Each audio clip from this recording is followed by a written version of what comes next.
can you discover in a cave? Teachings of Buddha, a gallery of paintings, an architectural wonder. In fact, all and your true self.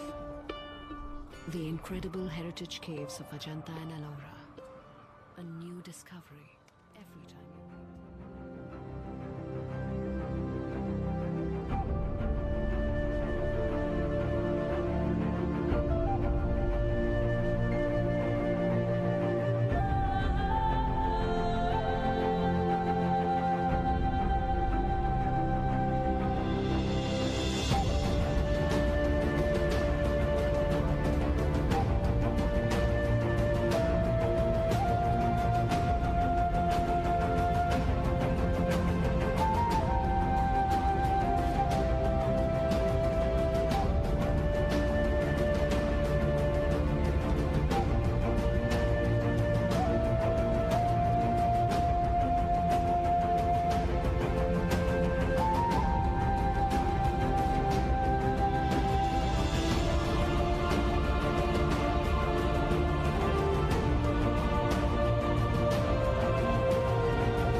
Delhi के नथे कूचे और आके मुसव्वर हैं, जो शक्ल नजर आई तस्वीर नजर आई।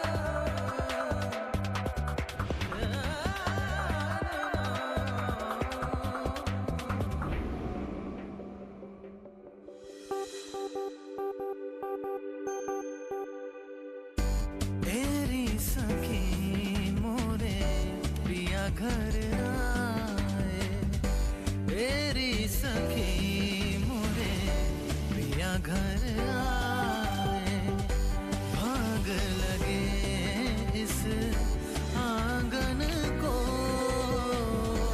भाग लगे इस आंगन को तेरी सखी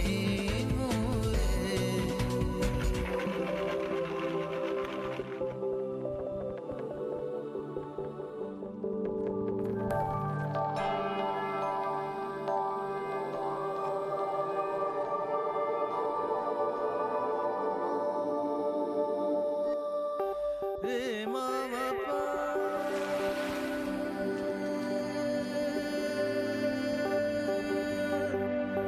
रे मामा दा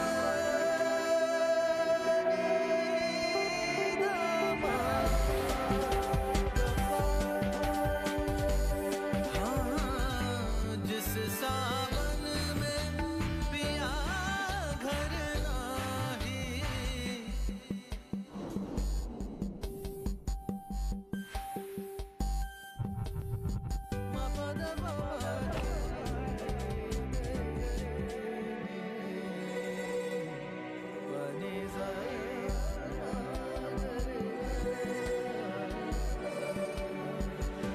तेरी सखी मोरे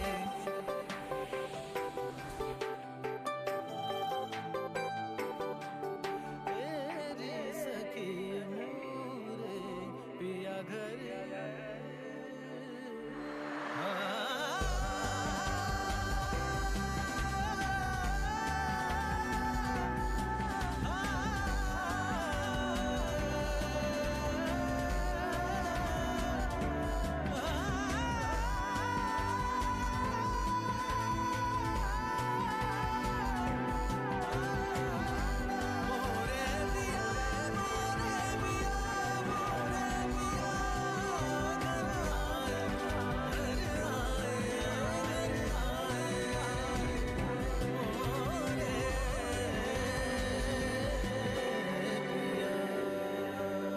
दिल वालों की मतवाली Delhi. India, incredible India.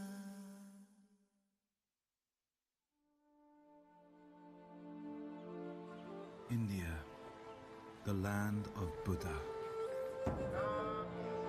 An extraordinary journey begins in this sacred place where he took his first steps on the path to enlightenment.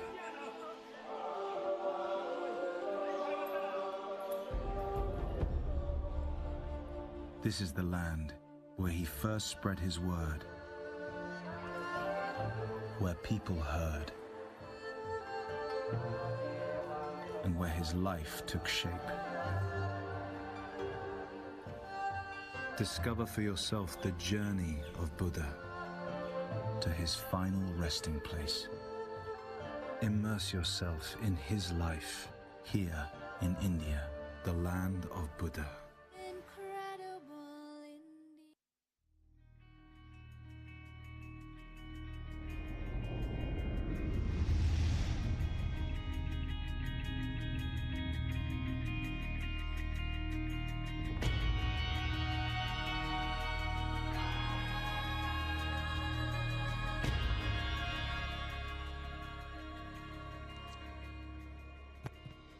Good evening. Good evening, ladies and gentlemen. We'd like to request all of you to take your respective seats. And at the very outset, we'd like to graciously call upon our special invitees gracing this occasion. First, the Honorable Governor of the Central Bank of Sri Lanka, Dr. P. Nandalal Veerasinghe, and the High Commissioner of India here in Sri Lanka, His Excellency Gopal Bagle, to take your respective seats on the stage, please. And we are also expecting the arrival of the Honorable State Minister of Finance of Sri Lanka, Mr. Shahan Semasinga, shortly.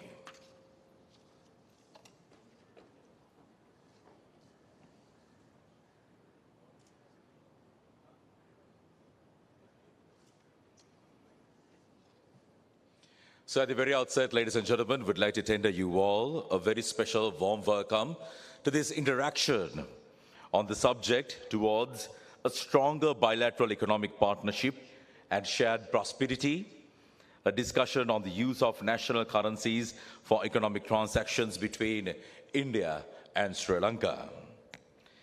The relationship between India and Sri Lanka, which is more than 2,500 years old, is indeed characterized by a shared legacy of intellectual, cultural, religious, and linguistic interactions, apart from the ever-strengthening linkages of trade, finance, commerce, investments, development partnerships, as well as cooperation in the fields of education, defense, etc.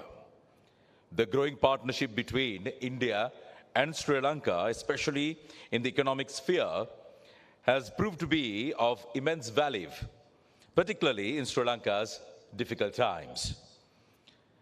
Salient aspects such as trade, development assistance, and investments have remained resilient. In fact, India was Sri Lanka's largest trade partner in the year 2021, and also Sri Lanka's third largest investor overall, apart from being one of its largest development partners. We'd like to tender a special warm welcome to the Honorable State Minister of Finance, Mr. Shehan Semasinga, joining us now. So, ladies and gentlemen, in order to build upon this strong framework and further enhance the economic linkages between the two countries, including the bilateral trade, the High Commission of India is today organizing and facilitating an exchange of views between the stakeholders from both sides on the salient issues of use of Indian rupee, INR, in trade settlements between India and Sri Lanka.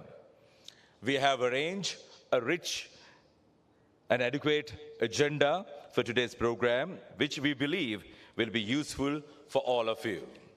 So, ladies and gentlemen, whilst welcoming, especially our special invitees, Dr. P. Nandalal Veerasinghe, the Honorable Governor of the Central Bank of Sri Lanka, the High Commissioner of India here in Sri Lanka, His Excellency Gopal Bagle, and Honorable State Minister of Finance here in Sri Lanka, Mr. Shehan Semasinga, we would like to also acknowledge the presence of Mr. Mahinda Sirivardhana, Secretary to the Treasury, Mr. R.M.P. Ratnayaka, Deputy Secretary to the Treasury, Mrs. T.M.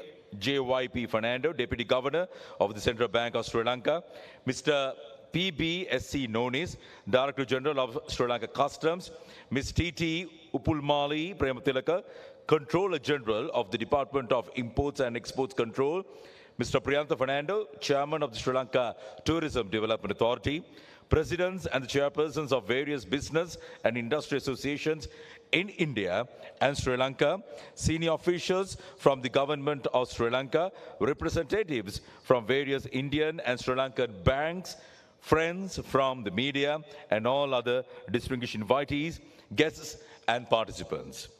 Ladies and gentlemen, I would like to convey special acknowledgement for the team from Reserve Bank of India, who is gracing this occasion today, especially online mode. Right. So, ladies and gentlemen, we are ready to start the proceedings. We have got 4 presentations, 3 physical and 1 online to start the proceedings. Would like to first call upon Mr. Ravindra Kumar Jha, the country head, Sri Lanka State Bank of India, to start the proceedings with your corresponding presentation. Please welcome Mr. Ravindra Kumar Jha.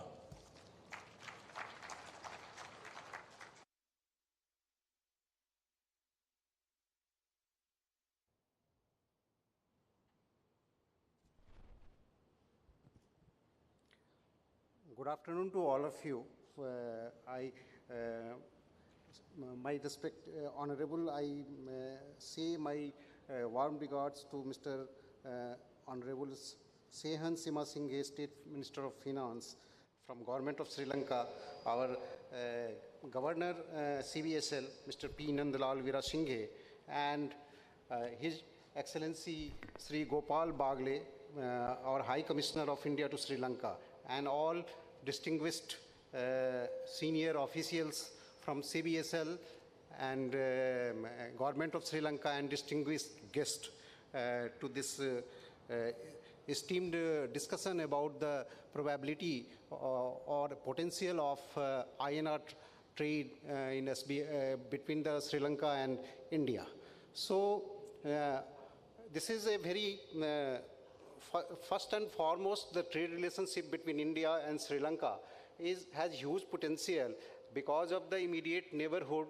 The relationship between the Indian and Sri Lankan economy is, as told in the introduction, has long historical background, and currently India is the largest trading partner with the Sri Lanka because of the proximity also, number one, and most importantly, the cost of doing business is very important in any trade transaction, which drives the transaction on its own merit. So because of the proximity, because of the compatibility of the demand and those things, India and Sri Lanka are ideally placed to grow the business together, and mutually both can get immense benefit out of it.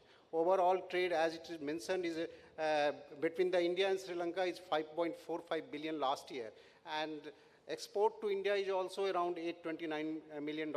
And India, and there is an excellent framework established because of the free trade agreement which is present between the India and Sri Lanka, and it is facilitating trade through various aspects. On the favorable tariff structures are there. India is also one of the largest contributor of the FDI to the Sri Lanka, and on the tourism side also, India is one of the major contributor, and keeping in view of the Indian economic growth, which is happening consistently over the years, these trends is likely to get more momentum in the coming years after having, if we will exploit it fully, sir. So there are, as far as INR and LKR trade transactions are concerned, at the regulatory level, both the Government of India, Government of Sri Lanka, and both the regulators, Reserve Bank of India at India and Central Bank of Sri Lanka here, they have taken the major, they have set the major milestones for starting the transactions, and RBI has issued instructions and specific guidelines also in this regard for the settlement of the trade transactions between India and Sri Lanka in INR. Central Bank of Sri Lanka also issued an instruction and declared INR as one of the designated currencies. It was a great step, and it gives so many enablers for the banks to proceed further. INR, currently the issue is key. We have, in fact, State Bank of India is one of the leading banks in India, and after this, we have already started the process, and our Nostro account with India has made operational, and in fact,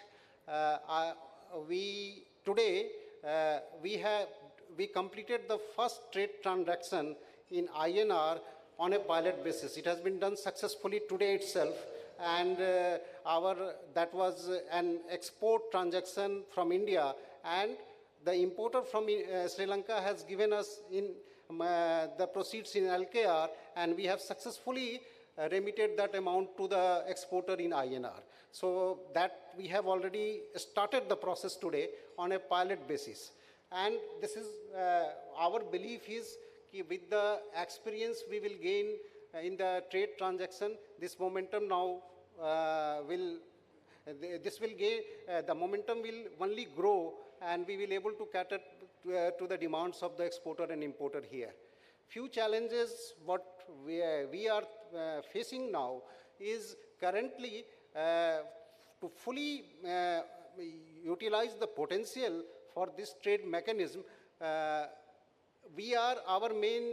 Currently we are using one intervening currency or cross-currency transaction we are doing.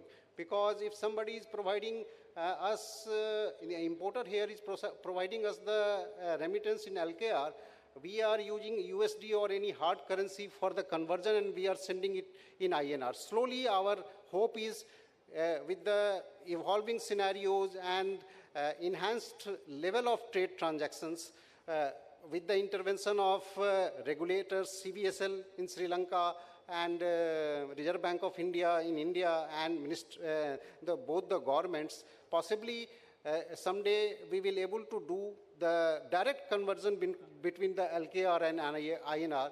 And if that will happen, that will be a great enabler for the real boost in LKR INR trade or use of INR currency in the trade. Although for the last few days, fortunately, the availability of dollar and all those things has improved significantly in local market, and this is paying a great support for us to increase transaction on LKR INR mechanism further. So our hope is that as per the vision of Government of India and Government of Sri Lanka and regulators, we have started the process. It has already, and it will grow only, and over the years, the main benefit will be for both the countries, because the dependency of importer in Sri Lanka will drastically reduced to the hard currencies, USD and Euro and other currencies. And we are hopeful that INR will slowly develop as a viable alternative. So once again, thank you to all of you, and we are hopeful that we will play a very valuable contribution in enhancing the trade under this mechanism. Thank you. Thank you to all of you.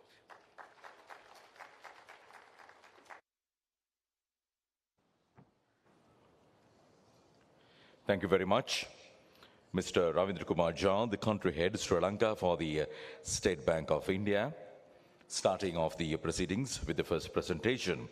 Next, we'd like to call upon Mr. R.M.N. Jeevantha, the Deputy General Manager of the International Treasury and Investment of the Bank of Ceylon, for the presentation by Bank of Ceylon. Ladies and gentlemen, Mr. Jeevantha.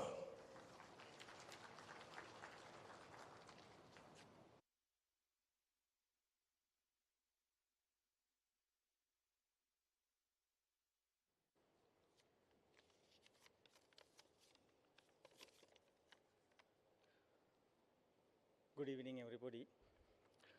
Your Excellency Gopal Bagle, the High Commissioner of India to Sri Lanka, Honorable Shehan Semasinghe, State Minister of Finance, Dr. Nandalal Veerasinghe, Honorable Governor of Sri Lanka, and other distinguished invitees.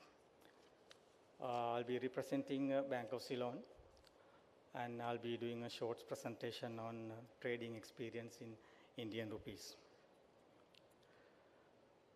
Everybody know India and Sri Lanka have a long-lasting and growing commercial and economic relationship over the years.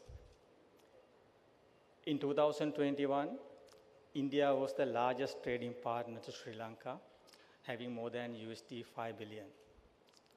And also, we know that many Indians, significant number of Indians coming to Sri Lanka as tourists annually.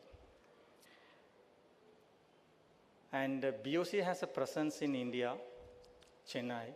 We have a fully fledged branch in India, Chennai. We have opened this branch in 1995, and we are basically having large network of customers covering many states in India. Of course, transacting with INR is not new to Bank of Ceylon. We have been providing Indian devotees the continuous service when they have annual PS in Sri Lanka, especially to Kachatiu Island. So we basically exchanging INR currency with the approval of the Central Bank of Sri Lanka to LKR, and we are given LKR for them to spend in Sri Lanka. So this is not new transaction INR to Bank of Ceylon. Of course, we know that we have a trading mechanism under ACU. So we have seen many deficiencies under ACU mechanism. different time zones and different currencies also involved. And we know that the base currency is USD, and the prior day funding also required. So, but after introduction of this INR as a trading currency, we can avoid these deficiencies in big way. And we know that Indian rupee is a global currency now. Many countries, especially Russia, Mauritius, and including Sri Lanka, are using this currency for trade settlements. And this Indian currency will become very soon a global currency. So we also have the same view on that. And a special day for Sri Lanka on the 26th August last year. Central Bank has listed INR as designated currency. We have 16 designated currency, including INR. And simultaneously, Bank of Ceylon was able to open first INR Nostro account with the help of Bank of Ceylon Chennai, and we executed the first transaction December last year. Up to now, we have completed almost 10 to 15 million Indian rupee transactions. So it's very happy news. And we are educating more Indian Sri Lankan importers to use INR for their trading settlements. And these are the some of benefits having INR 24/7 settlement systems, and also the same time zone. Sri Lanka and India have same time zone, and also immediate funding, and there is no very less cost Indian bank-to-bank transfer. So when you're doing Indian rupee transaction, we can have these benefits. And benefits to exporters in India and importers, especially in India, Sri Lanka. So pricing will be done in Indian rupees. When they export, their pricing will be done in Indian rupees. There is no much fluctuation in currency. And also, when we accommodate Indian rupee transaction, exporters in India, importers in Sri Lanka also can avoid their Indian rupee and LKR fluctuations. And there won't be any settlement delays also. So this is a 24/7 settlement transactions are happening in Indian banking systems. And as a premier bank in Sri Lanka, Bank of Ceylon has many initiatives to take up this Indian rupee once the central bank has listed as a designated currency. We have taken many measures. We were the first bank to open INR account, and we executed many transactions with India. And also, we give competitive interest rate INR LKR to our importers. So by doing that, we encourage them to use more INR transaction for their trading settlements. So the way forward, and we are negotiating with another bank in India, indigenous bank in India, subject to the RBI approval, to open another INR account, INR Nostro account. So the Bank of Ceylon management has the view that it's better to have Indian indigenous bank with another Nostro account. So we are actually progressing, we are working on that. And also with the new ferry service between Sri Lanka and India, we'll be having another collection center.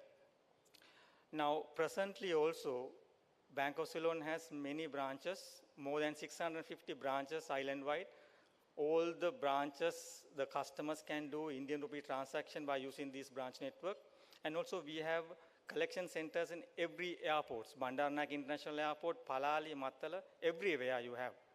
So the Indian tourists, many Indian tourists are actually encashing their Indian rupees, especially at Bandaranaike International Airports. Basically, we are having large amount of Indian rupee currencies at the moment in our hand. And we were able to sell 80% of this collection to the Indian businessmen, Sri Lankan businessmen who are going to India for their trade transactions. So this ferry service also will be having another collection center to collect whatever the Indian rupees there, and also to suggest that if there is any excess Indian rupees, now generally when we are having foreign currency excess, we are actually exporting to Singapore. So we suggest to have at least to have a local Indian bank to accept whatever the excess Indian currency and give us a dollar or a LKR. That will be more beneficial to our banking sector. So educational campaigns also launching in a big way, and we have actually started to educate our import, especially Colombo PETA customers, to use for their trade transaction to the settlement transaction, INR currency. And we have seen that they're actually using INR as a trade settlement currency. And we'll be conducting more awareness program, educate our importers to use INR.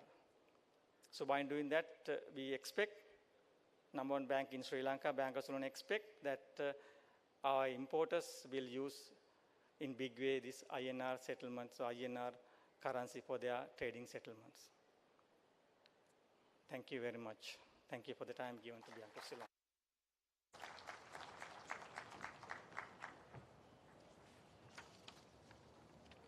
Thank you very much. Bank of Ceylon, the Deputy General Manager of International Treasury and Investment, Mr. R.M.N. Jivanta. Next, we would like to call upon, ladies and gentlemen, the General Manager Treasury of the Indian Bank. Please welcome Mr. Satish Kumar.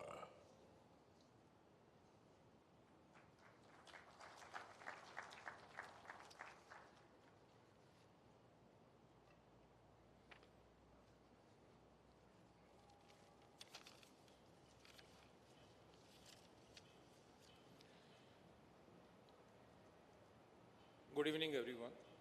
Honorable Shayan Simasinghe, State Minister of Finance, Government of Sri Lanka. His Excellency, Mr. Gopal Baglan, High Commissioner of India in Sri Lanka. And Dr. P. Nandlal Veerasinghe, Honorable Governor of Central Bank of Sri Lanka, and all distinguished guests.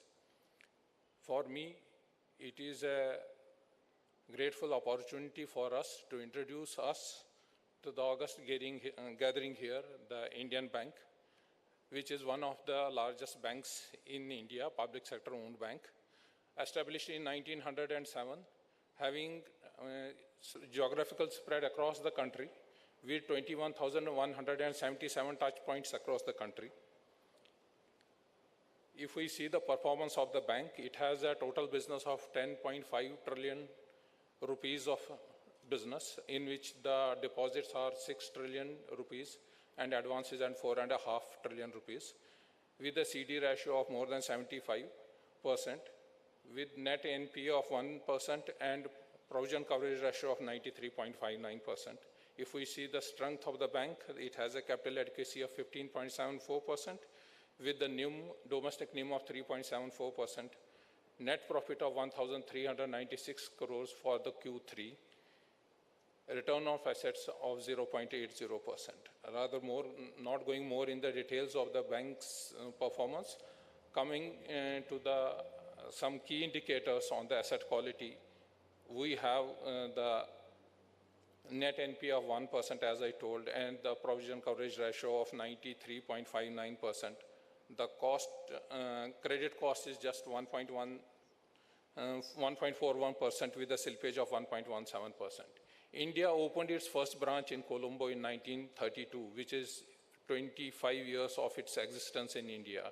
That shows the importance the Indian Bank felt even those times to have a presence in the Sri Lanka. We have 3 branches over here. We have I would say 2 branches. In Colombo, we have domestic unit, we have foreign currency unit, and we have a branch also in Jaffna. We provide all the type of services in the banking, whether it is in domestic currency or it is in USD.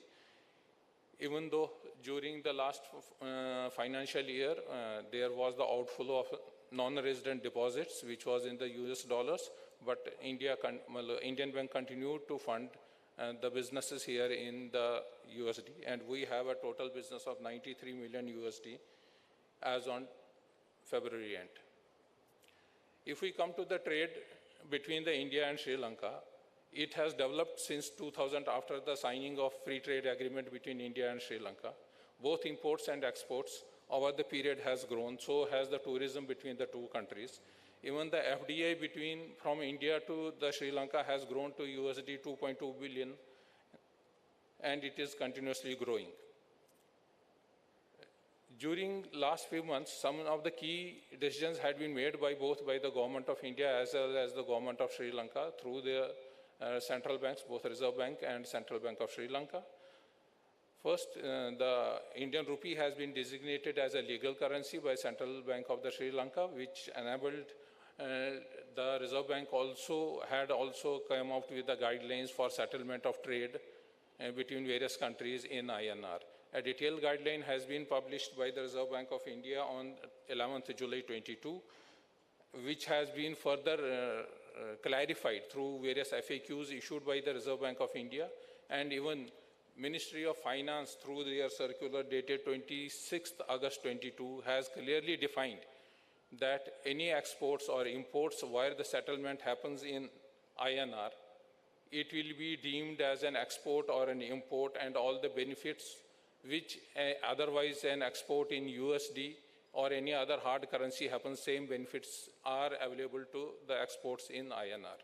Coming to the settlement of trade in INR, Indian Bank is happy to announce that we are one of the banks who had associated with 3 local banks in Sri Lanka by opening 3 special Vostro accounts.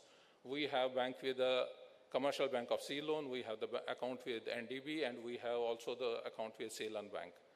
And we had also started the transactions since January 23 at the beginning of this calendar year, and we had already handled some 3 or 4 transactions. It is not what is important about it that the transaction has started. Whether it makes economic sense for having a trade in INR is important. For understanding an economic sense for any trade, 2 things are important. So one is settlement, one is the cost of settlement, third is the time period within which the settlement happens. First, the 2 countries are in the same time zone, which enables, if a transaction is initiated in Sri Lanka or in India, it can be settled within the same time zone, within, we can say, even a 5 minutes. SWIFT says the transaction can be even settled in 4 minutes. That is their quickest. So we can also look for the settlement of any trade transaction between India and Sri Lanka within 4 minutes. That is the quickness which can be achieved by going to the settlement in INR. Second point, sir, it reduces the reduction in settlement time. As of now, whenever we do any trade, it goes through the hard currency, say USD, and at least 4 banks are involved. It is the exporter bank, say in India, importer bank in Sri Lanka, and then there are 2 nostro banks which may be in Europe or maybe in US. The whole money moves from, say, Sri Lanka to the European country or any bank in the US, then comes to the India. And we receive the MT-103, which is the advice saying that this money has flown from so-and-so, and it is to be giving all the details that money has to be credited to so-and-so. But all the banks as of today also wait for MT-940 to ensure that money has actually got credited in the nostro account, which is always 1 day lag because of having the other bank in the different time zone. So instead, if we are settling it between India and Sri Lanka in INR, and we have a special Vostro accounts in it, as soon as any MT-103 starts from, say, India to Sri Lanka or Sri Lanka to India, both it will be settled immediately because we don't need the confirmation that the balance or the account balance has been, or that transaction amount has been credited in the nostro account, because we have a Vostro account which we have access both to. We don't have any intermediary bank in between. Third, it reduces the settlement cost. As of now, whenever we do any trade in hard currency, there is an exchange margin, say first Sri Lanka USD, then there will be exchange margin USD INR, and then there will be also a commission between the 2 nostro banks who are involved in it, because minimum there are 2 nostro banks. And even a small example, if 1,000 rupees is remitted from here to India, or $1,000 are remitted from here to India, it doesn't get $1,000 credit in India. Something or other gets deducted in between, and it remains a mystery what amount and how that amount has been calculated, which the nostro banks deduct. And the banks both in India and the Sri Lanka are helpless to explain even why this amount was different from the last transaction, even though amount remains the same. So it removes all those obstacles which we are observing while having a trade in any of the hard currency. Secondly, is a dependency on the prime currencies will reduce, which is very important in present scenario. Me being the treasury head, I have seen the movement of the USD. USD dollar index, if we have seen on the 3rd Feb, it was 101. Now it has reached 104. So within a 1 month, it has moved 3 bips up against major hard currencies. So which impacts across the globe all the currencies in which we are trading in. So the USD has become, what I mean to say, was the very most fluctuating currency as of now. Even intraday, the fluctuation of USD with the other currencies is very steep, which was not seen, say, 1 year or more than one and a half year back. And sir, if we are today having any trade transaction between India and Sri Lanka, we need to have the nostro accounts with each and every bank has to open a nostro account with the counterparty. Here, the beautiful aspect of it is we don't need to have the special vostro accounts for each and every bank. It is with the 1 or 2 or couple of special vostro accounts can take trade transaction, can handle any trade transaction of any other bank in India, even though they may not be having special trade transaction, special vostro account. I will explain it. If we have some importer from India, he is taking, getting the goods from a customer in India who has an account with, say, Punjab National Bank. And Punjab National Bank doesn't have special vostro account as of today. So it is not necessary that Punjab National Bank has to open a special vostro account. Only then the customers of the Punjab National Bank can settle in INR. The bills can still be raised in INR. Invoice can be raised in INR. It can be settled with any of the vostro accounts already opened. And in India, the money will be sent to the respective bank through the RTGS or NEFT, and it will get the credit. To get the exporter to have the benefit of the exports, there is a site in which all the exports and imports are getting registered, which is with the RBI, which is called EDPMS and IDPMS. Each transaction, whenever we will receive any payment, we get it registered there also. So based on that, the Punjab National Bank will issue the certificate, the realization of export proceeds to the exporter, and that exporter will get all the export incentives, which he would have otherwise got on the any exports in the hard currency. Bank also is issuing, our bank is also issuing and confirming and advising any of the LCs issued by any bank in the Sri Lanka to see that the volume of settlement in INR increases. Thank you.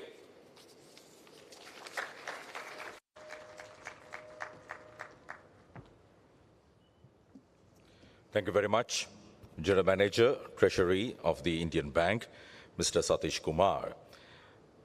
So, ladies and gentlemen, up next we have got an online presentation, and joining us, the Deputy General Manager of the Department of External Investment Operations of the Reserve Bank of India, Mr. Praveen Kumar.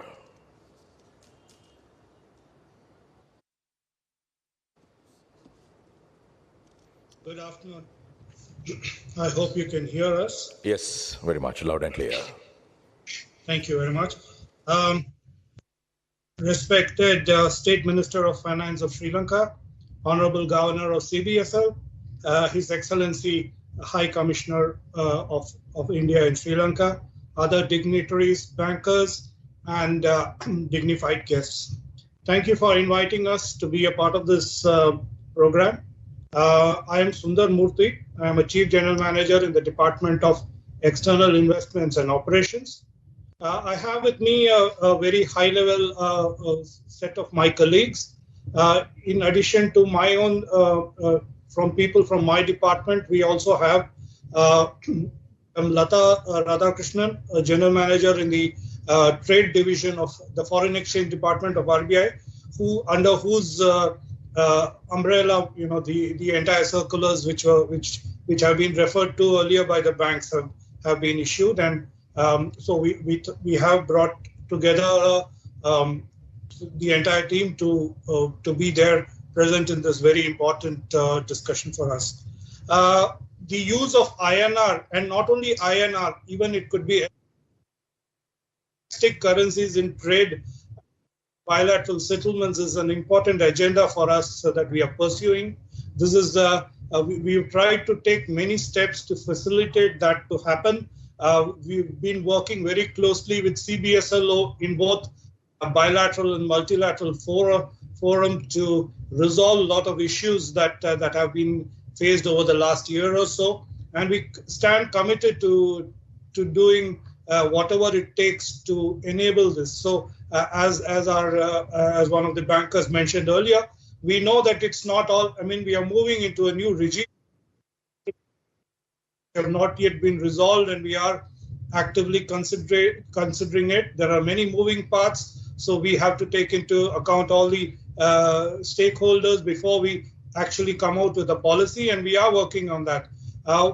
We have come out with something of what we call a local currency settlement framework, and that is what my colleague Mr. Praveen Kumar will be just talking about in a moment. We have a couple of slides, and we'll just try to present.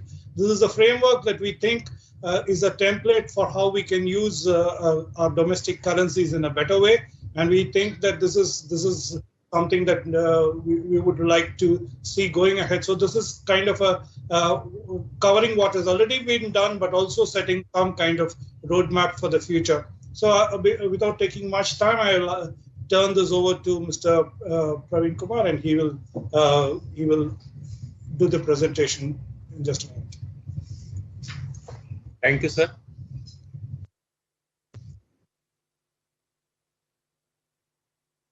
We would like to introduce the proposed local currency settlement framework and its potential benefits.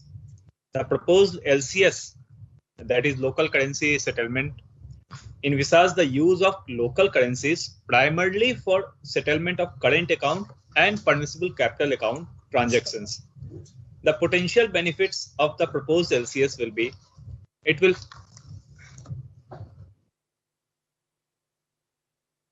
facilitate trade settlement in local currencies and reduce dependence on the hard currencies like US dollar. The switch to local currencies from dollar will result in saving on account of foreign currency conversion fees and enable an easier flow of capital. It will also reduce the cost of transaction and do away with the practice of trading via third currency and thus save money on currency exchange. Trading in local currency may also help a flip in bilateral trade and investment, and it will be easily available for trade credit, export advance, and liquidity in currency of the partner country. And thereby there will be a greater economic and financial market integration. Incidentally, Reserve Bank has come out with a circular on July 11, 2022, envisaging a broad framework for cross-border trade transaction in INR.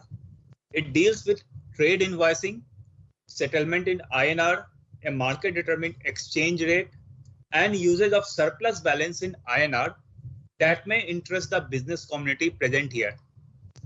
Under this framework, AD banks in India may open a special rupee vostro accounts of correspondent banks of the partner trading country, for the example here Sri Lanka, and Indian exporters undertaking exports of goods and services through this mechanism shall be paid the export proceeds in INR from the balances in the designated a special rupee vostro account of the correspondence bank of the partner country, that is Sri Lanka. It will also act as a nostro account of the Sri Lankan banks, and this mechanism thus will obviate the necessity of dollar for such cross-border trade transactions. Similarly, Indian importers undertaking imports through this mechanism shall make payments in INR, which shall be credited to the special rupee vostro account of the correspondent bank of the partner country. The proposed LCS framework of settlement in domestic currency, that is INR or LKR, will include the use of correspondent banking framework that I will explain in the next slide. And the settlement of currency will be mutually decided by the trading entities It proposes to cover all current and permissible capital account transactions. The exchange rate for the currency conversion will be market determined. However, in transition phase, when there is no market with direct exchange rate between the two currencies, that is INR and LKR, the exchange rate between the currencies of the two partner countries would be derived using a cross currency rate, that is dollar, euro, or anything, any other hard currency. In case of INR, a special non-resident rupee account, a special rupee Vostro accounts can be opened with Indian banks by the non-residents. The surplus accumulated in INR can also be invested in permissible instruments like GSEC, T-bills, export-import advance flows management, and other as per APDR circular dated July 11. And it can also be freely repatriated in freely convertible currency or in the domestic currency of the overseas exporters, that is Sri Lanka.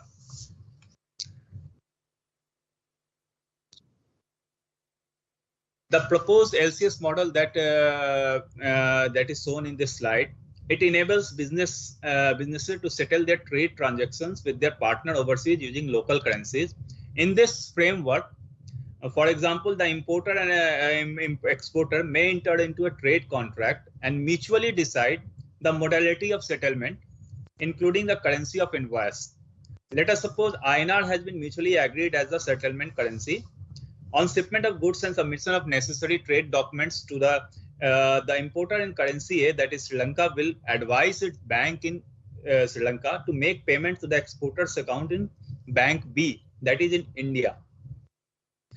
Bank A in Sri Lanka, who is maintaining a Nostro account, for example, SRB account, in an Indian Bank B, will intimate Bank B for payment of to the exporter in INR, subject to availability of funds.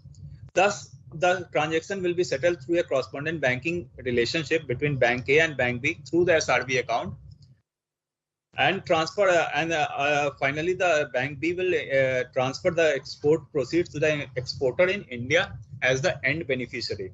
Similar mechanism can also follow for the export payments from Sri Lanka.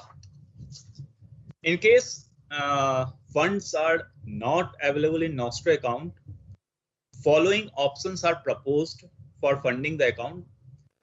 Commercial banks may undertake swaps in local currency, letter of credit in INR, and possibility of a bilateral currency swap agreement between central banks. These possibilities may be explored in due course. Coming to way forward, suitable modifications in respective regulations based on requirements as they emerge from operations over a period of time. We may explore lines of credit, trade credit, and export advance in domestic currencies. Hedging instruments can be used to address currency risk in domestic currencies, and there may be some fiscal incentives and other avenues to encourage trade in local currencies. We can also, going forward, we can also explore the integration of national payment systems such as NEFT, RTGS, and UPI. Thank you, sir.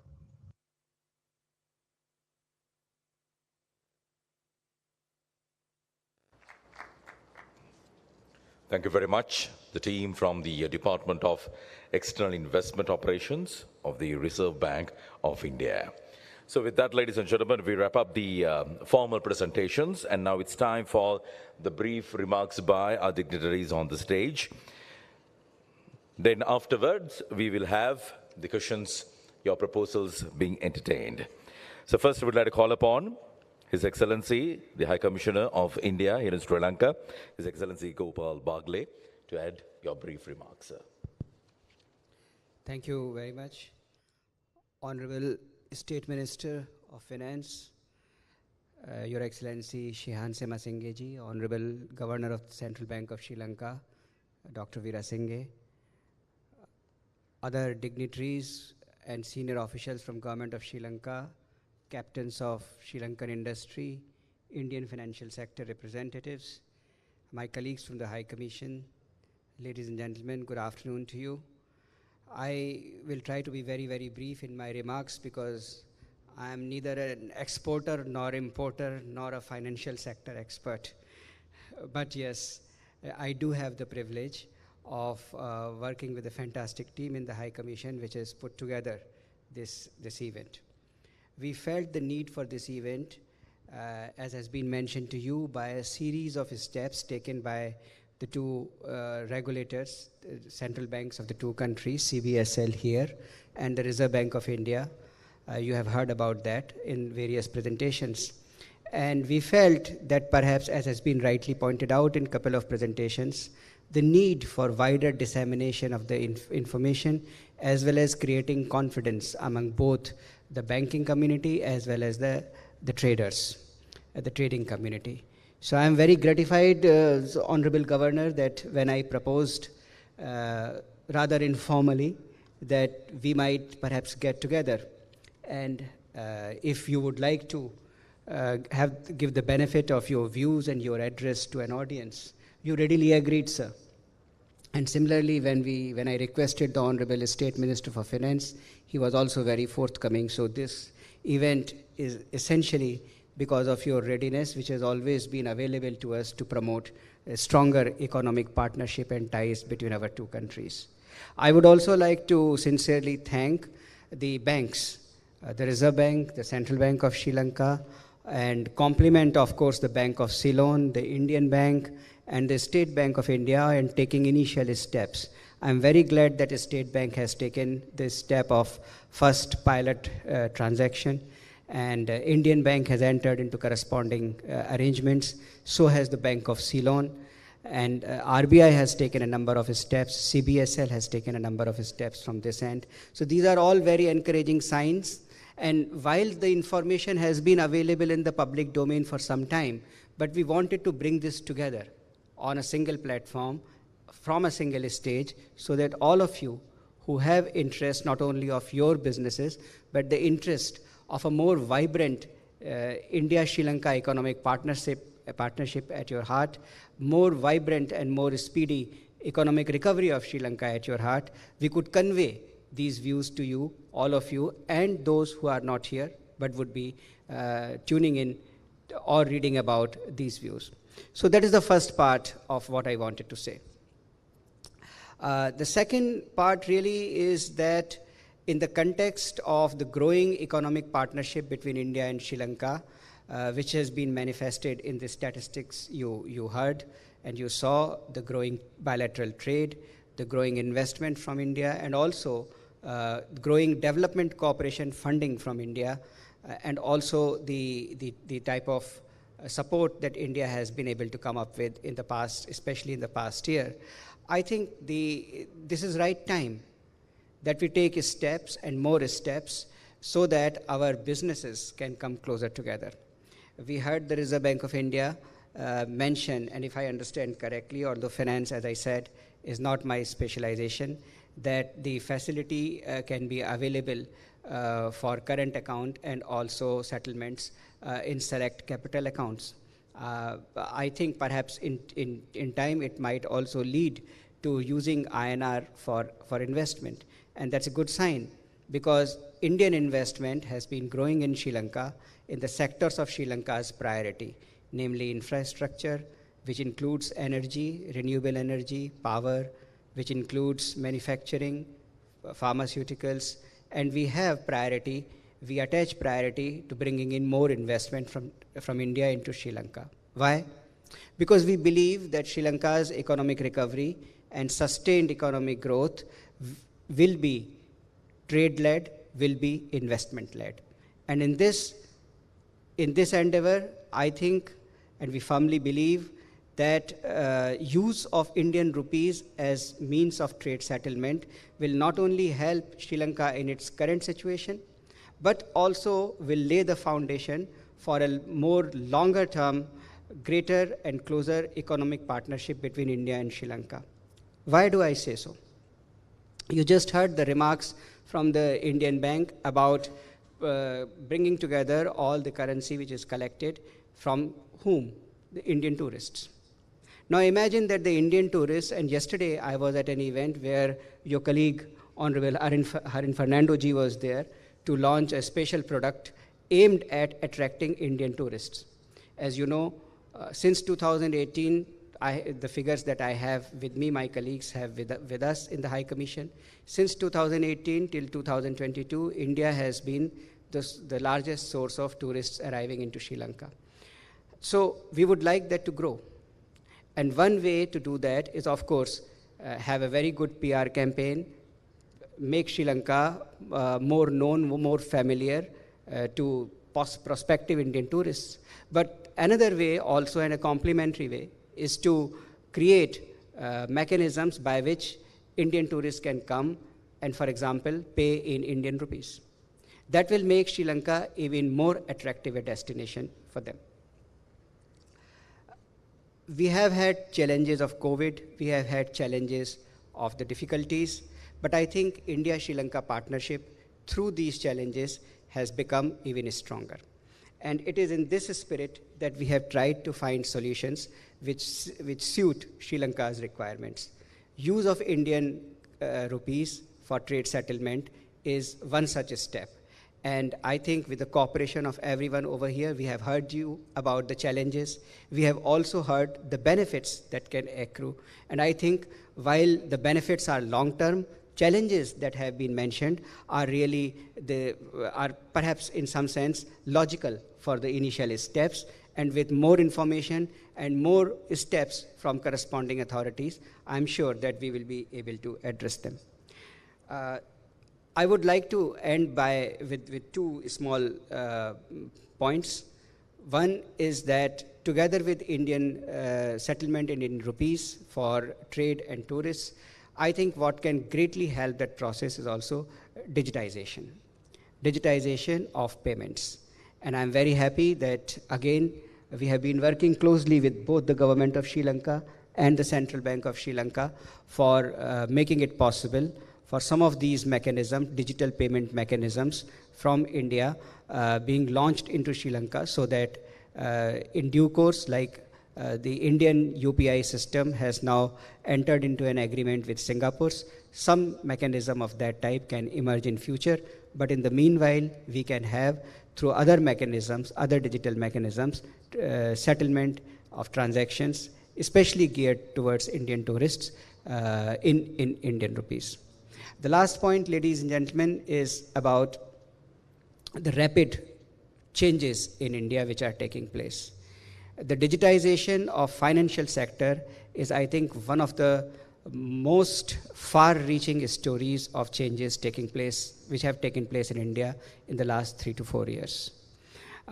Just to give you an example, two examples rather, when we began the Digital India mission in 2014, India was ranked 122nd in per capita use of data. Today, India is number 1 in per capita use of data. Second example is the number of digital transactions the world over. 41% of those transactions take place in India.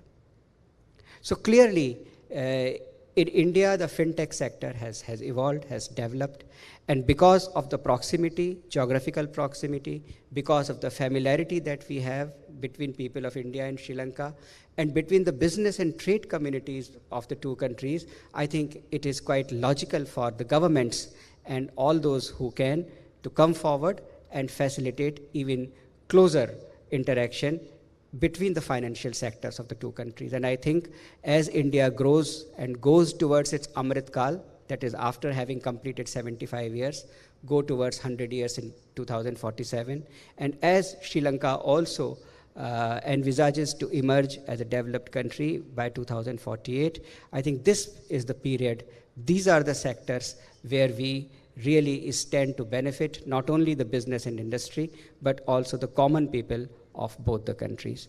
There would be, I'm sure, a number of questions, and if there is anything I can answer, though in the company of such a distinguished panel of experts, my knowledge about finance, which is almost non-existent, will further pale into insignificance. However, if I can answer your questions after the remarks by the two other dignitaries, I shall be very happy to.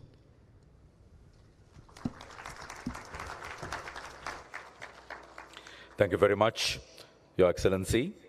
Next, we'd like to call upon the Honorable Governor of the Central Bank of Sri Lanka, Dr. Nandalal Veerasinghe, to add your remarks. Use the mic. No.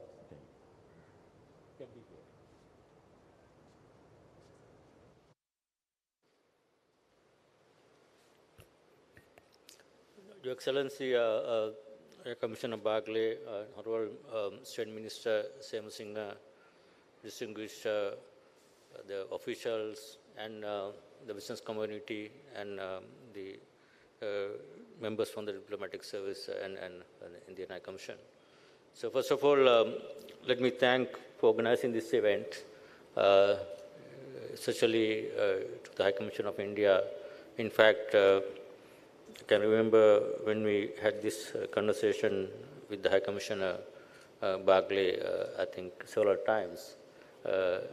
As he mentioned earlier, when he basically at the beginning, especially last year, when he has the idea of allowing this INR transaction between India and Sri Lanka for trade, I think we were very happy to have this initiative, especially what I can share with you from our side. Central Bank of Sri Lanka has been making this request several times from our colleagues at RBI, several times in the past.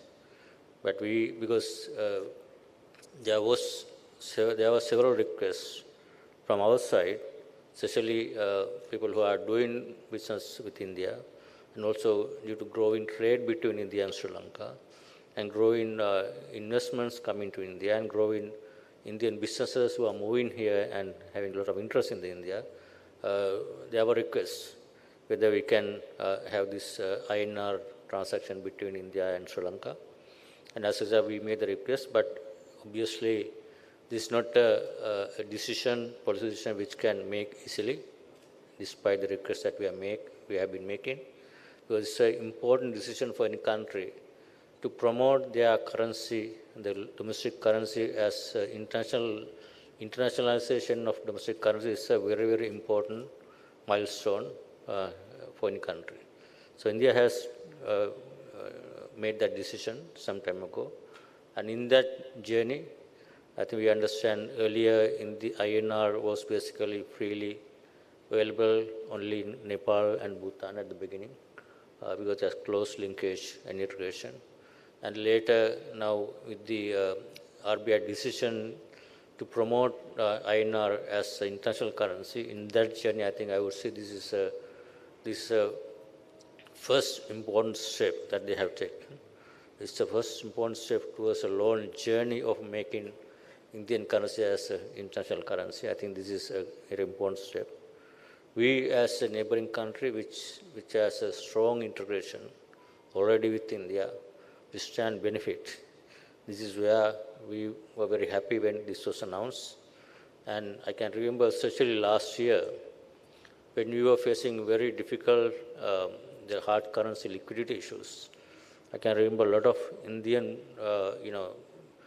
business leaders here have been coming and asking me whether they can at least allow for them to use INR, at least for their trade transactions, because lack of liquidity in hard currencies. This is where we were very keen, and High Commission has, and also RBI, our colleagues, helped a lot in this process. And we basically first made as a designated currency for trade transaction, and our banks were happy and they very they efficiently opened their accounts. I'm happy to see that there have been already transactions happening. And the next steps from our side, when I had the discussion with High Commissioner Bagley on this topic, this is where we shared ideas. We need to move from here gradually to another different path to promote this trade and investment between India and Sri Lanka to another, basically next stage, which is at the beginning now, the exports and import trade transaction, underlying trade transaction can happen in INR between two countries. Obviously, you all heard the benefits of and efficiency and cost savings of having a trade between two countries in in bilateral currencies rather than a third currency, efficiency and the savings are obviously clear. This is where I think we stand to benefit, especially at the beginning for trade transactions. And then next step, we all know in terms of exports and imports, we export 20% of what we import from India, although those are both growing and more integration is happening. This is where I'm happy to see the way forward, the roadmap, which basically going to facilitate not only the trade, but also services, all current account transactions, and also capital transaction, to the extent permissible capital transactions, foreign direct investment and others. This is where in terms of settlement of INR and SLR, Sri Lanka rupee, where the balance between the volumes can be matched if that is extended for all, mainly to all current account transactions. Especially we know there is a big tourism market for Sri Lanka, Indian tourists. Sri Lanka is a big market. And this is where even the investment, a lot of interest from Indian investment, even a lot of investment negotiations are also going on. And given Indian economy is growing and we are stand to benefit as a closest neighbor and with very high integration. And this is where I think the expansion of this facility over a period of time, beyond trade, all current account transaction and the capital transaction will certainly benefit both countries in terms of investment, business, in terms of efficiency in trade. And next step is, as High Commissioner Barclay rightly explained, the technology use of payment and settlement digitalization. India has made a significant progress in recent past. This is where the next step, especially we are working with our payment settlement agencies, with Indian counterparts, to adopt what they did recently with Singapore, basically RuPay, adoption of RuPay, and facilitate digital payments and settlement. That will be, I think, is going to be a significant step that will boost the trade, investment, everything going forward. I think that is the next step. And also, I should here basically must thank the RBI and Indian government for especially helping us in Sri Lanka as difficult times. We all know that last year, India RBI, the SU facilities and the currency swap and the bilateral trade, emergency trade facilities help a lot for Sri Lanka in the most difficult times, and when we had the significant severe impact of the economic crisis last year. That Indian government authorities basically was a lifeline at that time. We should appreciate that. I must thank India for that support. And obviously, even that process recently in terms of financing assurances, India first came up with the financial assurances, and India always considered Sri Lanka as a very close, genuine, good friend and help all the way at difficult times. I think we we are very grateful for Indian authorities for helping at these difficult times. We are now, this going forward, internationalization in INR and facilitating transaction, more integration with India and Sri Lanka certainly will benefit both countries. That we all understand. That's where I can see, I'm very happy to see. When I was invited, I thought it could be a small crowd, but now I am so impressed. The interest that I have seen here when I moved into the hall is full of a lot of interest that I can see. I see a lot of prospect. And this is why it's important from your side as well, Your Excellency, to encourage, promote the trade, investment, everything happening in INR is an important part. To this transaction, this facilities to be successful, we need to encourage both sides. For our importers, of exporters to accept INR as a trading currency, and their exporters also to accept INR as a trading currency. That's an important thing. That's why I'm happy that I saw there are some incentives. Obviously, there's an inbuilt incentive in terms of cost effectiveness and timeliness, efficiency is already there. I'm sure people who are doing business, our bankers here, would certainly support our businesses here, both imports, exports, and going forward, all the transactions, all other capital and current account transactions. That will help both countries. And I hope this is going to be only first, and I would expect this kind of the events with all the new steps going forward, we'll need to have and promote this as far as possible, so that will certainly help Sri Lanka and both India to benefit for both countries. Thank you very much.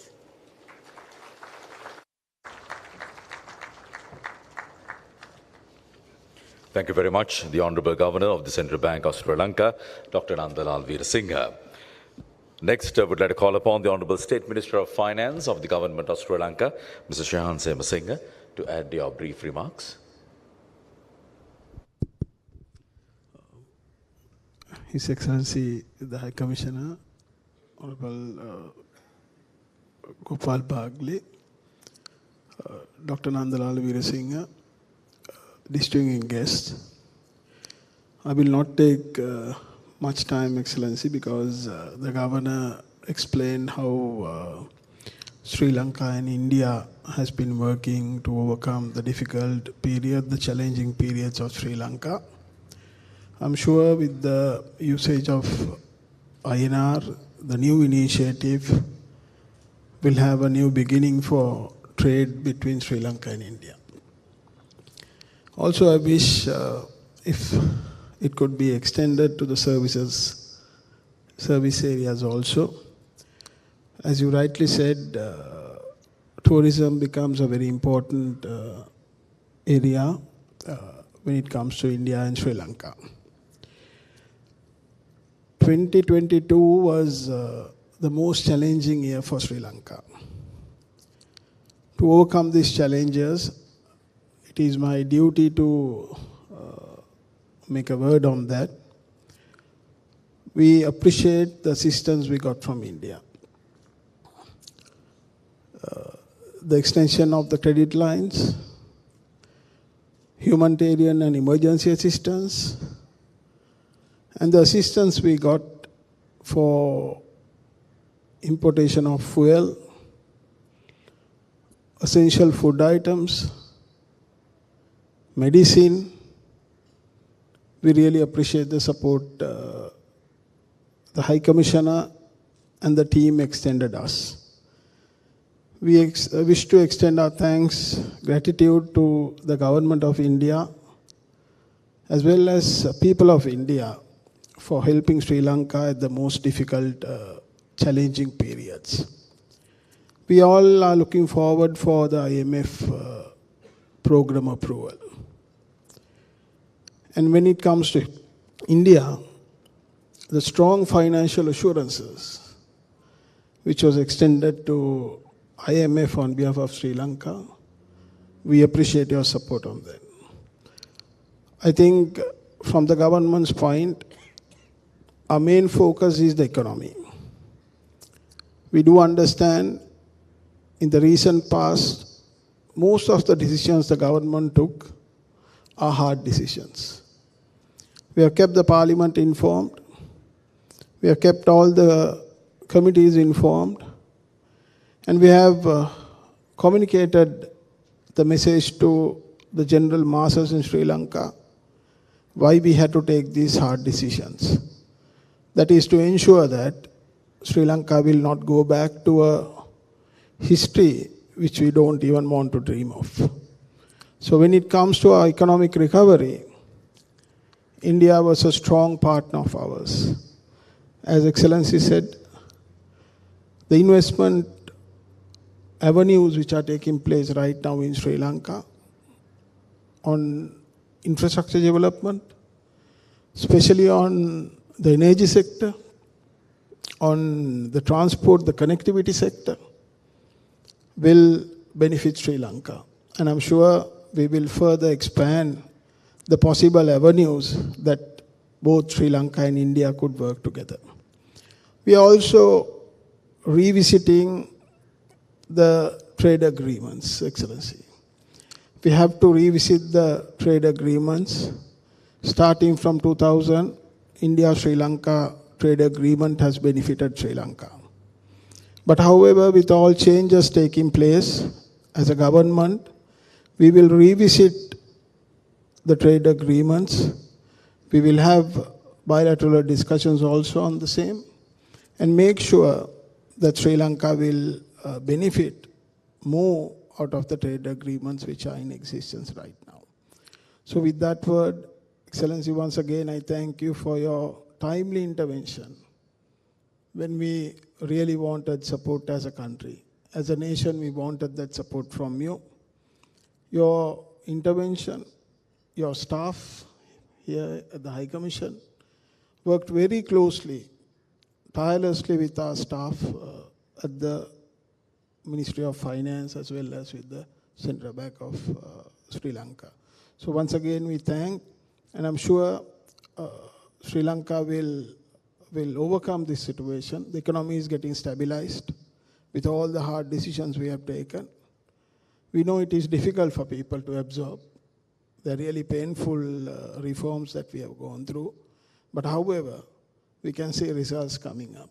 So 2023 will be still challenging for us, but 2024 onwards, we can go in for a growth of the economy, which all Sri Lankans and all partners will benefit.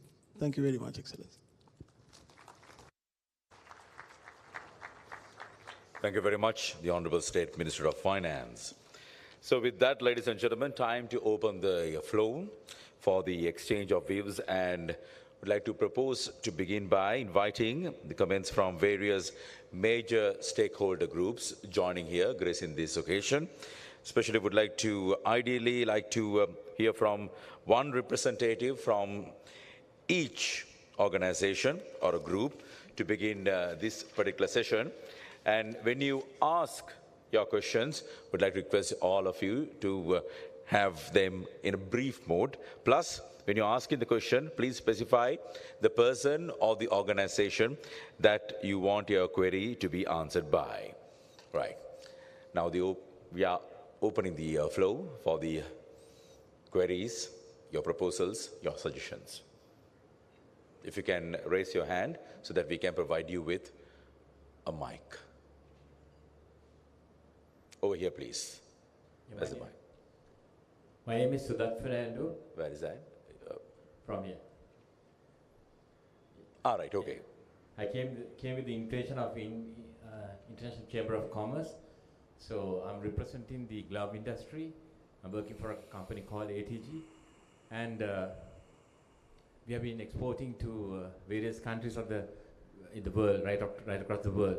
So I would like to ask from the head table or any other authority, especially His Excellency, whether there is any possibility to enhance the quota that you have allocated to Sri Lanka, which will be a very helpful thing at this moment.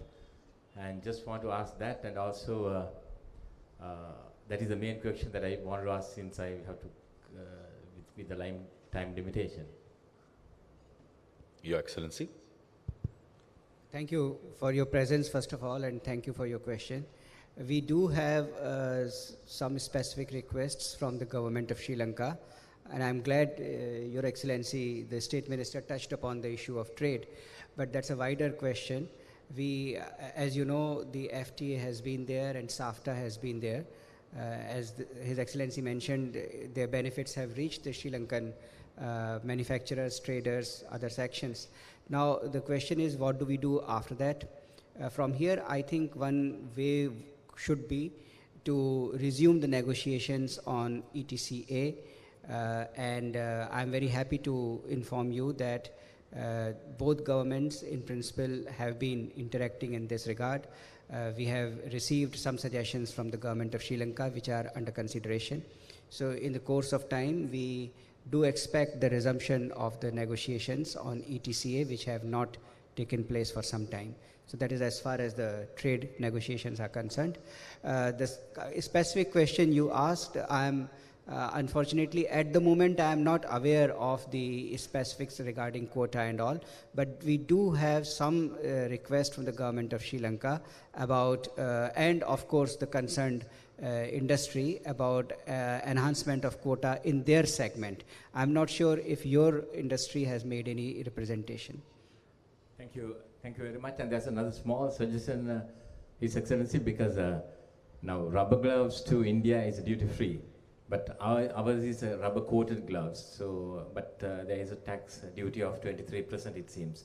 So if you can give at least a duty-free concession for that, hope Indian buyers would enjoy that, and that would be benefited to both. Thank you. I take note of your suggestion, and of course we would be very happy to arrange a separate interaction on the various commodities and various items which are covered under bilateral trade. Thank you. Thank you very much. Right. Next one, please. Can we have the mic here in the centile? Oh, there's already a gentleman with the mic. Hello. Yes. Yeah. You're audible. Good evening. First of all, I thank you, High Commission of India, for organizing such an insightful event. My name is Sandeep Sharma. I represent Volvo Eicher Commercial Vehicles. We are into importing of commercial vehicles and market in the island. So my question is, like, as you all are aware, that in last almost 3 years, that import of commercial vehicle is suspended. So there has been no import, and vehicles are required in the market, especially in the infrastructure segment for managing all projects and all.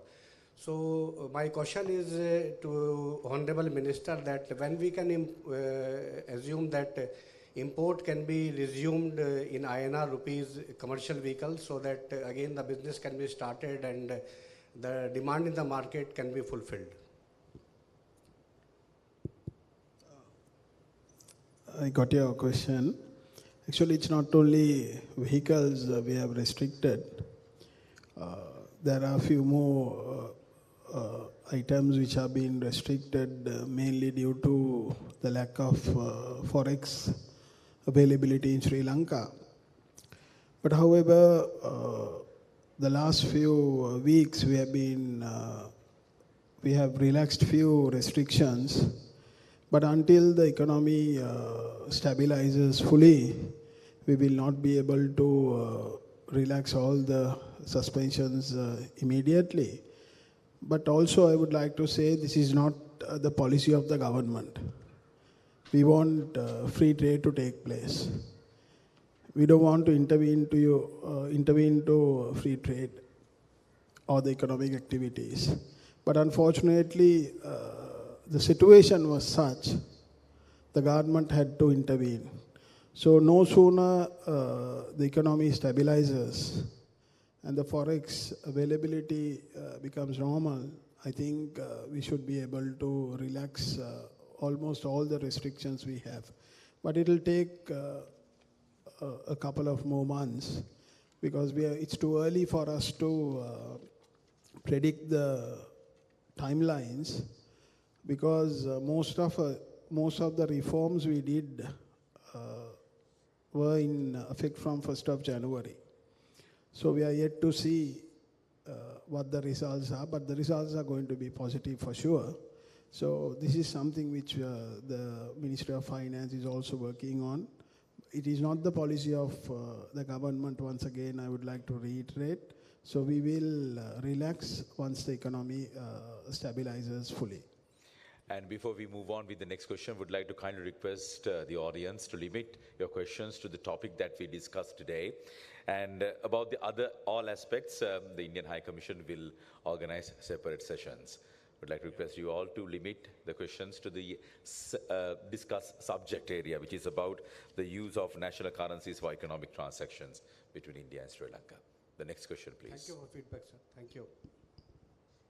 Good evening, Your Excellencies on the head table. My name is Kishore Reddy. I'm representing the Indian CEO Forum. Members of the forum had quite a lot of questions when we actually said there is this topic on INR trade. And thank you, I think, the High Commission of India for organizing this. Now, I think from the list of questions, there's hardly any left. Thanks for all the answers. And getting back to one of the important things from the answers, I think we should actually, the forum had actually met Governor a few days back as well.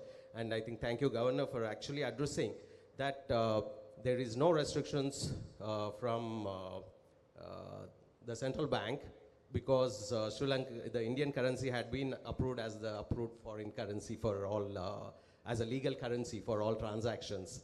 So thank you, sir, for that. So hence we need to actually ask this question probably from RBI because there had been, everybody has requested for investments and how the current account for settlement in INR for trade is of course allowed, and services we need to get clarity on that. Permissible capital accounts, we need to get clarity on what are the permissible clarity accounts, the capital accounts. And of course, I think the bilateral arrangements that could be done for arranging the foreign currency between both the countries, that I suppose the High Commissioner as well as RBI will have to discuss with the Central Bank of Sri Lanka and come to some agreement to provide the currency.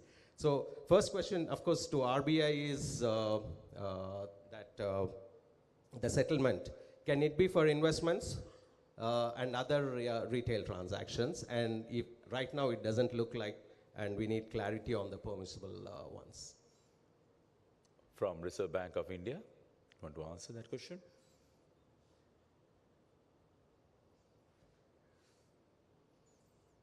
RBI? I think they're online, so I think that, or we could wait for that clarification. So, Governor, this question is actually for you again. I think we did discuss this earlier as well. You had mentioned as legal currency, Indian currency would be acceptable in Sri Lanka as any other legal currency. So somebody actually came to the airport again after our conversation as well, and they offered Indian currency and they didn't accept it. So just a small clarification on that. Thank you very much, Mr. Reddy. Honorable Governor, yes. Yeah, thank you. I think now there was an answer to that, but Bank of Ceylon, I thought they said they collect Indian currency and then they sell Indian currency back to people who are basically going to India. So I thought these banks. This was at the duty free. As duty free. Where they were accepting all the other legal currencies except the. Based on our rules, once we designate a currency as a designated currency, all currencies should be accepted by basically, say, someone coming from that I think they should accept. Probably, the acceptance depends on, individuals can make a decision that, it's a matter of liquidity actually. So, thing is that if someone accepts Indian INR, and if he is not confident of that, he can use that for their transaction or can easily be deposited in a bank account. I think that's why at the beginning you may have this kind of issues, but technically as a regulation, I don't think there is no prohibition.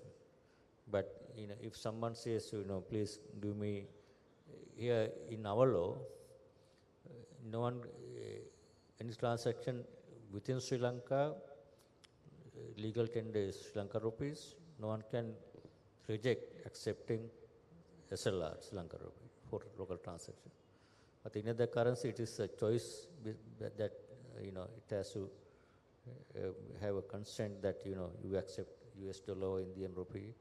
I think this is where it's important, this more liquidity, more facility that Indian INR can be easily transacted, traded. Liquidity issue is this thing can happen, but I think over a period of time, once they are confident that they can use this collecting currency and can be use it again, then people will start accepting more. I think that's probably the reason. I don't know why that was not accepted, but it's not something that I don't think by the rule. Thank you, Governor. I think that was, good.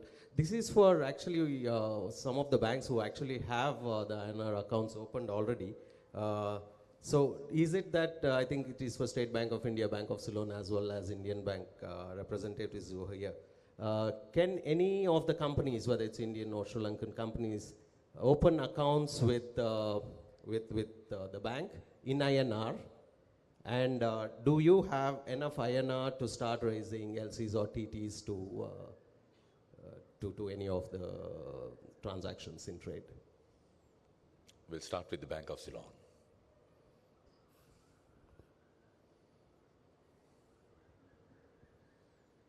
Anyone from BOC to answer that question? Yes, lady.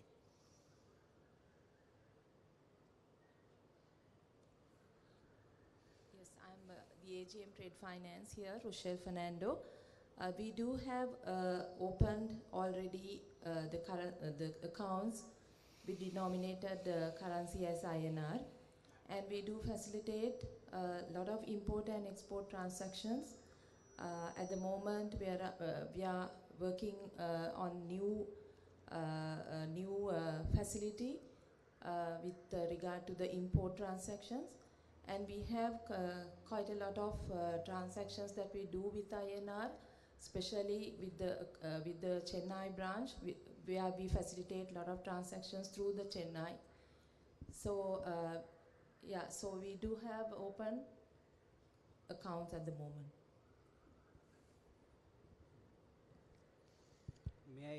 May I add something to it? Yes, please. I think the question of acceptability is linked to awareness. What the Honorable Governor mentioned. And in fact, if you really look at it, one of the objectives of this interaction is to raise both awareness and the confidence of the stakeholders, which we hope will lead to acceptability of transactions in Indian rupees, whether through banking channels or by rendering it at the points which can accept it. I would like to just remind this audience, Irina, my colleague, is here who has dealt with this particular facility and other lines of credit. When we opened, Your Excellency, the credit facility of $1 billion last year, which allowed Indian exporters to settle their transactions in Indian rupees, there was some takeoff time which we needed, because the Indian exporters did not realize, and ERD is here with us, so is the central bank, and they know that we needed to work on this aspect, because Indian exporters were willing to export, but they did not understand how this mechanism will work. And they did not understand in the beginning that it is actually going to happen. Now, with the passage of time, which was a few weeks in that case, we were able to provide enough confidence and enough information on how the whole process will work, how they will accept orders, how they will execute orders, where they have to send the documents, and same for the Sri Lankan importers also. I remember, Excellency, when you took office last year, one of our first meetings was chaired by the President, who was at that time the Prime Minister, basically to spread awareness on this side among Sri Lankan stakeholders on how that system is going to work. So I think an exercise like this has at its heart the objective of disseminating information, creating more awareness, creating more confidence, and thereby perhaps also contributing to more acceptability. The Reserve Bank of India is now ready to answer your question, Mr. Reddy. Joining online. Yes. RBI. Yeah. My senior colleague, Dr. Aditya Kaya, has joined. Let's respond to you. Yeah, good afternoon. Good afternoon, everybody. So this is Dr. Aditya Geha, Chief General Manager from the Reserve Bank. So on the specific question of what are the permissible capital account transactions and what other transactions can be done by using INR in India. So now the thing is, as we have discussed, the first thing is that basically through the correspondent banking system and the special rupee vostro accounts which have been opened of Sri Lankan banks in India by Indian banks, some rupees will be available to them to utilize. Now, in terms of current account, obviously, the things that come to the mind first and foremost are the trade transactions, which is basically, goods and services which are traded between the two countries. In terms of capital account transactions which are enabled in Indian rupees in India, they can be from external commercial borrowings. They can be also in terms of investment in government securities. They can be investments through the foreign portfolio route. They can be investment in the foreign direct investment route. But each one of them has a set of criteria and regulations. And our authorized dealer banks, which are basically the commercial banks on our side in India, are very well aware of the rules and regulations under FAMA and what are the qualifications for the investments, what are the conditions for the investments in terms of capital account transactions. And they can inform each and every individual who is having the rupee balances through their banks in the special rupee vostro account, what are the transactions they can do and what will be the conditions they need to fulfill. If there are some specific issues, then banks can, both sides, the Indian bank and the Sri Lankan bank, can write to us or to the Central Bank of Sri Lanka, and we'll be happy to clarify. Thank you. Right. We have some online questions also coming in.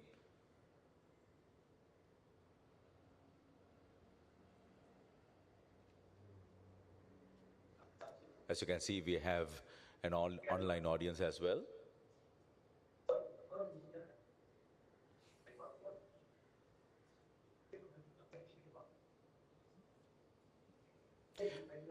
You can introduce yourself and ask your question, whoever joining online. Hi, I am Samir Mandikar from Bajaj Auto India. Am I audible? Yes, loud and clear. Thank you so much for inviting me in this. My question is, will there be any limits imposed on conversion and remittance going forward? And second question is, if LCs are permitted, will the settlements be at site or usance will be permitted also?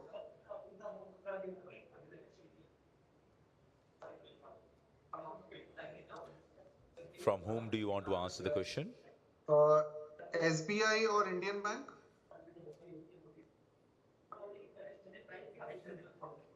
State Bank of India or Indian Bank? State Bank of India or Indian Bank? Yes. The representatives there?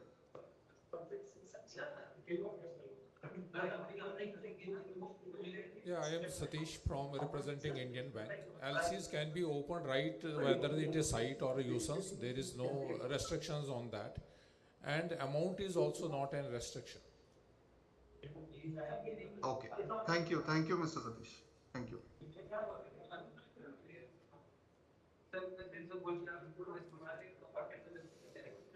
Right. We can entertain more questions from the physical audience.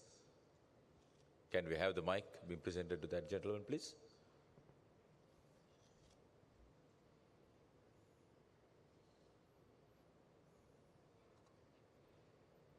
I'm engineer Ravi Singh, representing Chamber of Industries and the OP in Sri Lanka. So I have a manufacturing company. My pointed out for the Excellency Ambassador, when you are getting the item, importing from the item from India, we clearly mentioned that we have some credit line facility in India and Sri Lanka. So we requested item from India to send it to the Indian currency INR. But they clearly mentioned that they are not in a position to send it. I asked why. So they mentioned that when you are doing the export in Indian context, when you are doing the export in USD, they are getting the incentives. So they didn't aware that when they are doing the export in Indian rupees, they mentioned that they are not getting any incentive from the India. So can you clarify it? Because they didn't aware that. What is the transaction between INR and Sri Lankan one? Thank you, Engineer Rubasinghe, for that question. I think I was referring to these type of difficulties. I don't know when this particular incident happened. Did it happen recently or a few months ago? Recently, last week it's happened. I clearly mentioned you can get the information from your embassy or you can directly contact your relatives. Even eyesight, we want to communicate with the chamber to your side as well, but I want to get the information, then I can pass information to them. So last year when this facility started, between March and May, we had a number of queries from the Indian exporters or prospective exporters as well as Sri Lankan importers and also the government of Sri Lanka and some of our banks over here. Now what we did was, Irina and our colleagues, they answered all their questions. We explained to them how it will work. One thing I don't dispute, that there may be some advantages of settling the transactions in dollars. But there are still a large number of Indian exporters who took advantage of that facility. Just one piece of statistics should suffice. Out of $1 billion, in the last about 8 months or so of the operation of this facility, we have touched $700 million, Irina, a little more? Around $700 million worth of orders have been placed. And more than $400 million worth of goods have actually arrived in Sri Lanka, and payments have been made to Indian exporters. So obviously the system is more than working. But in the beginning there was a lot of questions, and I do not rule out that there would still be pockets where this information is not available. You are most welcome to, after this interaction, touch base with Irina or our other colleagues. We'll be happy to answer any of their questions, and in the process help them and help you. Thank you very much. Unfortunately, time doesn't allow us to entertain more questions. So with that note, we will wrap up this session. Of course, during the fellowship time, you can talk to the respective dignitaries to get your queries being clarified further. So in wrapping up the formalities, would like to express our extreme gratitude, especially to the Honorable State Minister of Finance of the Government of Sri Lanka, Mr. Shehan Semasinghe, His Excellency Gopal Bagle, the High Commissioner of India here in Sri Lanka, Dr. Nandalal Veerasinghe, the Honorable Governor of the Central Bank of Sri Lanka, and all the other distinguished invitees, guests, presenters, and participants, including the Reserve Bank of India officials who have joined online. Thank you very much, everyone, for gracing the occasion. So in wrapping up, would like to invite all of you to enjoy the refreshments being served, and would like to ask the High Commissioner whether you want to add any closing remarks. So thank you very much, everyone. I would like to invite all of you to enjoy the refreshments being served. Take care.